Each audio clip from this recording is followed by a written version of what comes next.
Imagine attendre un enfant dans ta vie, et le jour de l'accouchement, le docteur vient te voir et t'annonce que le bébé est mort-né.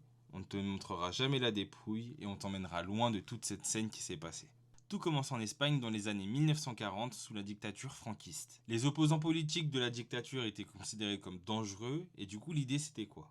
Ils vont retirer les enfants des familles jugées dangereuses et donner à des familles jugées loyales au régime. Et tout ce trafic a été organisé par un réseau de médecins, de prêtres, de religieuses, et l'Église catholique, dans tout ça, proche du régime, a fermé les yeux, voire même participé. Le dictateur Franco meurt en 1975, mais les enlèvements continuent. Maintenant, la cible change. On vise des mères célibataires, pauvres, jugées indignes. Et tout ça, c'est bien rodé. On annonce aux mères le décès de l'enfant, on leur montre même des fois un faux corps, refroidi, ou parfois le corps d'un bébé réellement mort d'une famille endeuillée.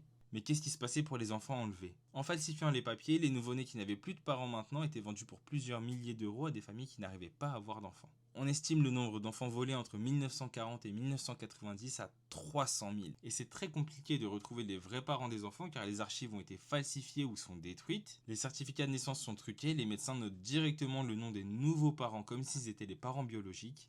Et du coup, on se retrouve dans une situation où on ne peut pas remonter la piste des parents pour tous les enfants. C'est seulement à partir des années 2000 que certaines mères briseront le silence et certaines retrouveront leurs enfants 40 ans après la séparation. D'autres découvrent qu'elles ont été dupées, mais leurs fils ou leurs filles sont morts depuis. Et malgré des preuves accablantes, les procès ne mènent à rien. La plupart des coupables sont morts ou beaucoup trop âgés pour être jugés.